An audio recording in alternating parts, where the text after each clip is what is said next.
this is Tim Pierce. My definition of player grade includes all the players who owned the guitar who improved it. And as they improved it, they dropped the value of it and made it more affordable. And the only reason I can own a guitar like this is because a guitar player or a succession of guitar players, be it 1, 2, 3, or 10, made improvements to this thing, which devalued it. I mean, new nut, new tuning keys, and the best part of it, big, fat, great new frets, a new bridge. I actually took the pickups out, the Holy Grail pickups, because they didn't sound that good. I know, go figure. So these are some Tom Holmes pickups that I had. I put them in, and the guitar finally sounds the way I wanted it to, so it brought it across the finish line. Now, on a perfect specimen, even the change in the solder, if you tried your hardest not to change the solder, it would change the solder, and there'd be questions to ask, and it might drop the value.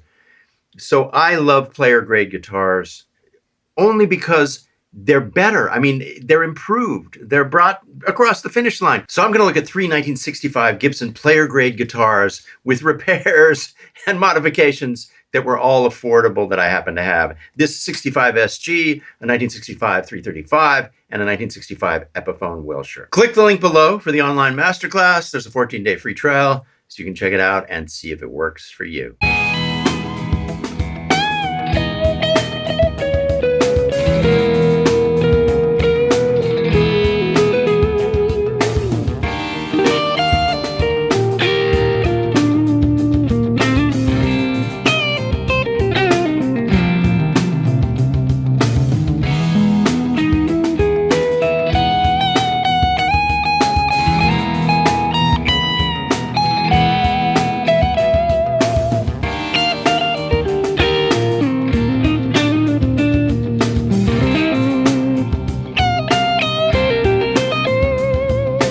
As far as some of these 65s go, it's pretty beat up. You know, most of them I see out there are in a little better shape than this, and that made it more affordable too. Tom Bukovac is right when he talks about when he gets a vintage guitar, he refrets it before he even tries to play it.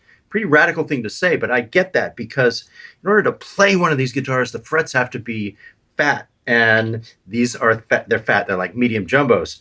So it's really easy for me to play. And when I got it, it had the patent sticker pickups in it, okay? Some people call them patent decal, but I've always heard them called patent stickers with the little stickers on them. This guitar never sounded that good with those. And for months, I would pick it up and go, I love this thing. It plays great, but it doesn't sound quite good enough. It's a little too thin, but at the same time, it's kind of woofy. It's like, what's wrong? I guess I have to sell it. And I thought, well, I'll take one last chance. These are Tom Holmes pickups. So I took the original pickups out that were the patent sticker pickups. Still very valuable. I have them. I'll put them back in if I let this go someday. Each step of the way, it gets more affordable, and also each step of the way, it gets better. This guitar now sounds great, period. It's got that sparkle, but it's also got size, and everything's balanced. Just wonderful with these new pickups.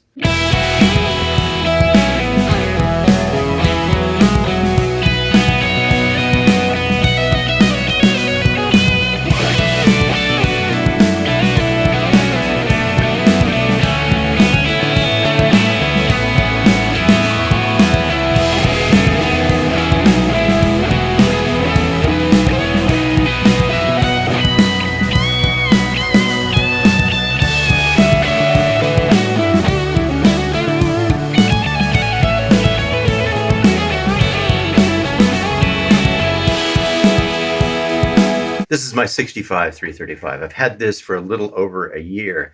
This one has the thinner neck profile, which I generally try and shy away from because my fingers prefer the wider nut down here for, the basic chords. But once I play this for about 20 minutes, I get used to it. And it was worth it because when I picked this up before I bought it and I played one chord, it just popped. It was springy. And I thought, okay, this is probably going to sound great through an amp. And indeed it does. It really, really, it's alive. Something about it. It has super jumbo frets on it, which whoever chose to put these frets in and did do the refret chose the frets that I would have chosen. It also undoubtedly came with the trapeze thing here, and now it got converted to this thing here. Oh God, the tailpiece, trapeze tailpiece. Standard Les Paul tailpiece.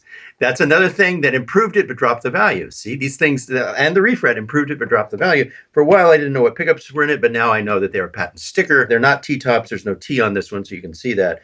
Whoever had this guitar for whatever reason decided to remove the cover on this one. A couple other things. They started going to chrome parts in 1965. It was a conversion year. Some of the early 65s do have the wider nut and the nickel parts. They started going to chrome on this. I don't even know what's original or not on this, and I don't care. That's the great thing with these player guitars. This was actually underpriced, way underpriced, and that's another reason I grabbed it, even with the skinny neck down here. So, Larry Carlton's guitar, his Lifetime 335, had the skinny neck down here, so it's not without precedent that players use and love these guitars. I do prefer the wider neck. I have a 63 player grade ES-335 that I found that was much more expensive. That does have the wider neck. I like that too. But this guitar, it's alive. And I know you know what I'm talking about. When you play a guitar before you plug it in and it pops and it springs and it jumps out at you, you know there's something special about it. Happy to have it in my hands and really happy to hear it through an amplifier.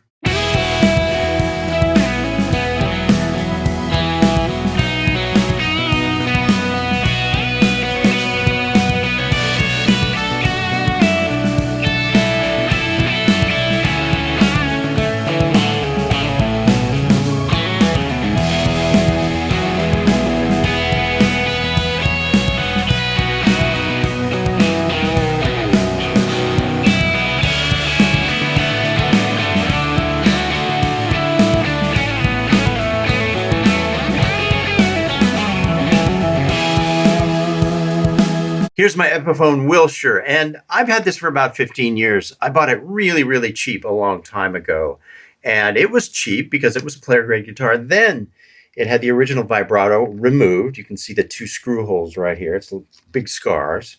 They kind of disappear when you get back from it, though. It's got great checking on it, though, too. Check that out. Check out the checking. Ooh, and it had a broken neck, so that's another thing that devalued it. So there's the crack that was fixed. It does not have a refret. I kind of wish it did, but that's okay. It might be 6 pounds. It's as light as a feather. Such a pleasure to pick up and play. A lot of these had these funky radio knobs on it, so I wonder if these were replaced and it originally had the funky knobs. I would have loved to have had those on here, but these are cool too. This is a cousin of the Crestwood and also the Coronet. They're all similar in a lot of ways. This guitar has what they call the Batwing headstock. You can see the Batwings right there. So it's 6 in line. Probably stays in tune better for me than the 3-3 split with the turn at the G string that can get a little squirrely. But speaking of the 3-3 split, I also have an Epiphone Coronet, which I got around the same time. This was even less expensive. It's very much a player. Check out the cool headstock. It has a huge route right here. Now, this guitar originally came with a single pickup, but at some point, somebody routed this out and put a second pickup in and a pickup switch. So I can actually go back and do that. Might try that someday. We'll see. So I think the pick guard was replaced. It has a different bridge. Of course, this pickup switch has been added, and then it's a refin. I can definitely tell. This is a little bit heavier than that one. They both sound radically different. This one sounds cool too. Now, these guitars are very valuable to me because I tend to be too polished of a player. It's my training, like 40 years of doing sessions, trying to get things perfect and fit in just right. You end up being more polished. And just by picking up a guitar like this, I become a player with more character sometimes. Because on a PRS, I get really smooth. It's even all over the neck and I can really fly on this. This, there's some squonks and squeaks and squacks that come out when I play. And that's actually a good thing for someone like me because it sounds fresh and it makes me a little more rough around the edges.